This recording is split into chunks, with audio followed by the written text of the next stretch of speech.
Oh boy. Welcome back, family travelers. Happy you're here, and we're also happy this guy, Mr. Riley Bones. This little guy didn't get to come on our last adventure, and we really missed him. So we decided he's tagging along with us to Florida, and it's a different kind of adventure. We're gonna talk a little bit about what it's like to camp with a dog, especially long term, and really we'll help you decide, should you take your pet with you or leave him with the dog sitter? This guy is enjoying himself, as you can see, so we're gonna go take a walk and maybe talk a little bit more.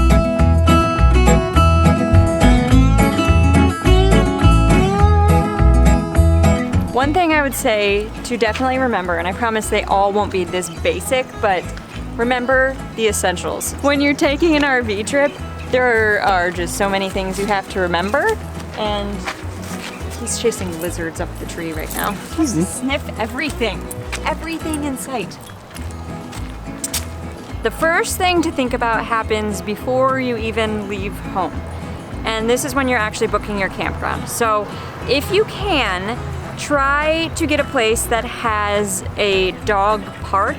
A lot of campgrounds have dog parks, and if you're kind of like debating, you know, whether to bring your dog or not, finding a campground that has a dog park will definitely make things a little bit easier. One thing to think about, even if your dog is good off leash, a lot of campgrounds will require that they're on their leash at all times.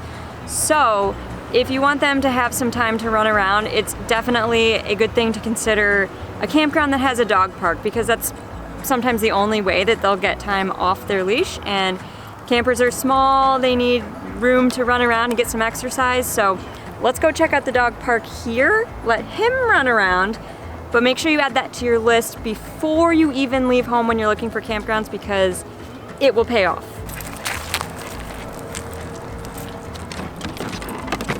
Ready? Go!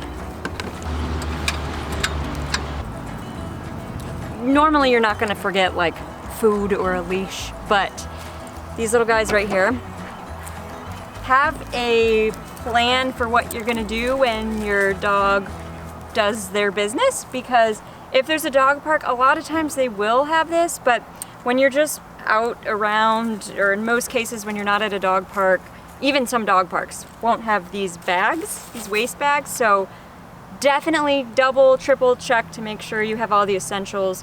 Now there's a lot to remember, and this one can sometimes, there are things that can kind of sneak off the list. What Brittany's trying to say is, don't forget to clean up your dog poop.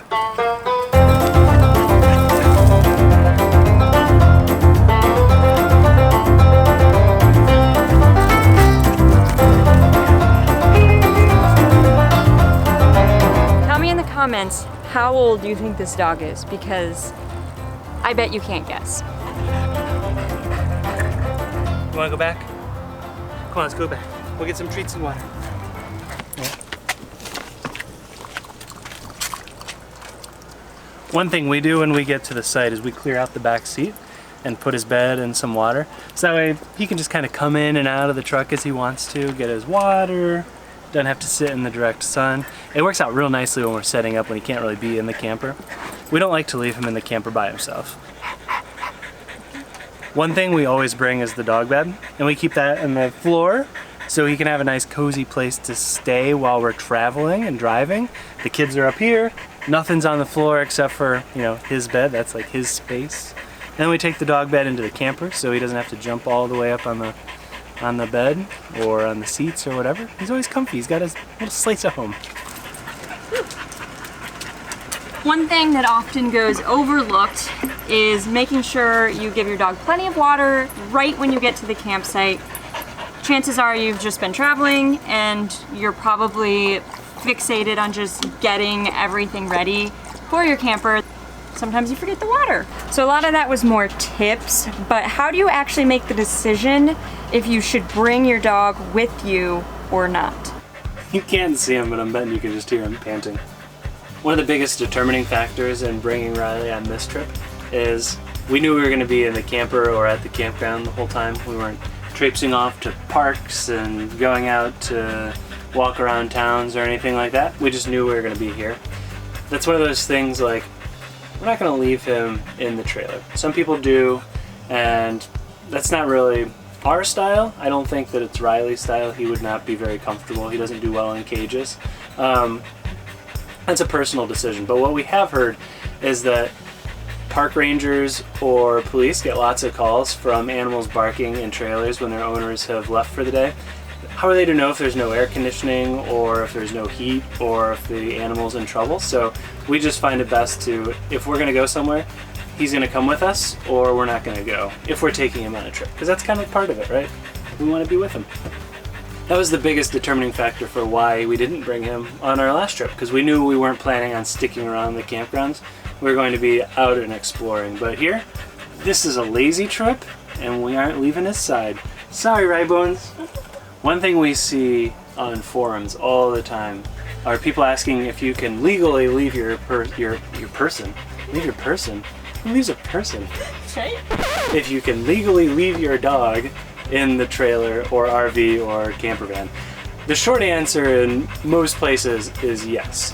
However, we just simply wouldn't. There's a couple of safety concerns. Obviously, there's things out in the camper that the dogs could get into.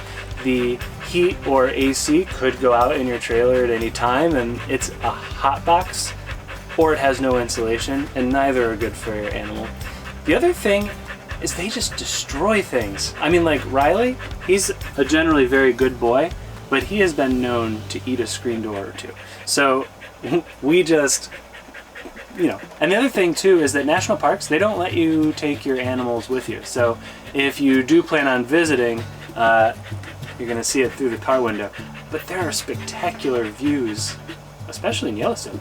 Also, dog theft is apparently a thing, that it's not a fun topic, but I don't know, I don't want anybody stealing our guy. That just sounds terrible.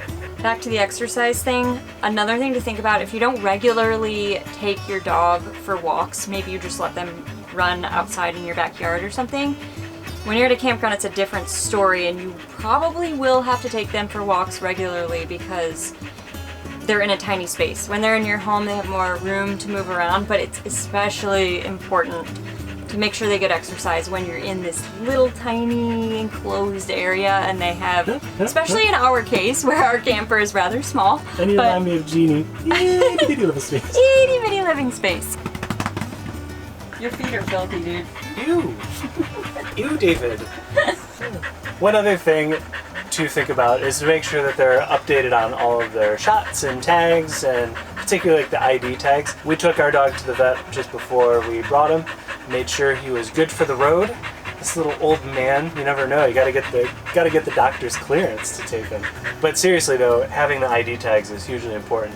I can't tell you the number of times that Riley has made friends with the neighbors, and you know, I got really scared that he ran away from us, but he was just begging for food. So just keep an eye on them, but if they do get away, make sure that you're identifiable. If you can hear Riley panting in the background, it's because he's a Midwestern dog and we don't have heat like this up where we live in Chicago. He did live in Austin for 2 years, but I think he lost anything that he gained from living in the heat.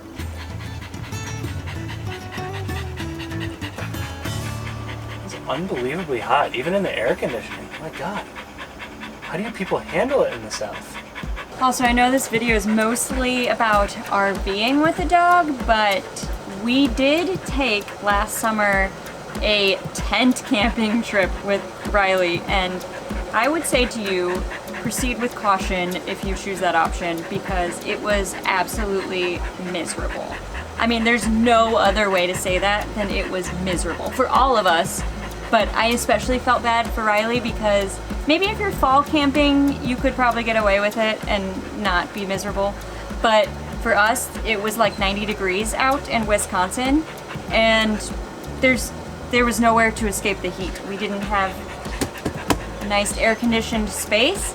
So what we ended up having to do, and if you ever find yourself in this situation, we turned the car on, blasted the AC, and let him have frequent breaks, because that was the only way to ensure his safety. Otherwise...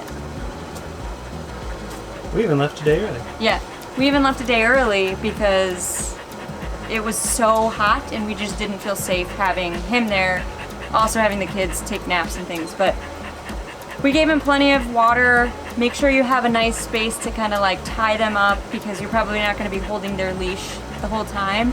But definitely think about timing of the year if you do choose to do a tent camping trip as opposed to RVing.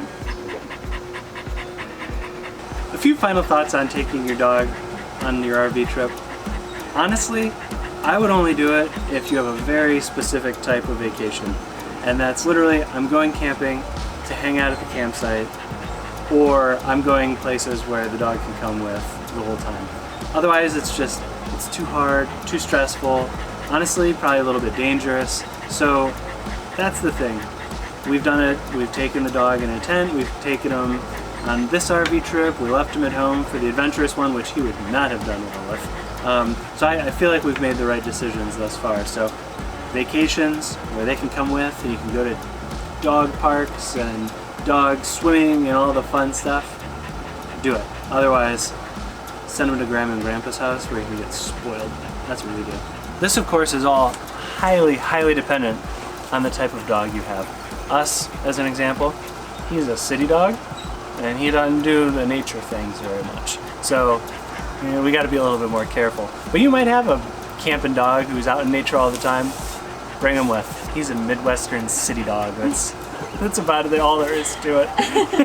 Oh, Riley! You embrace it, dude. You embrace it. You are who you are. Hopefully you found these tips helpful. Thank you for watching. Make sure you like, subscribe, follow on all the social, and tell us what cool vacations have you taken with your dog, or maybe left them at home for. Bye.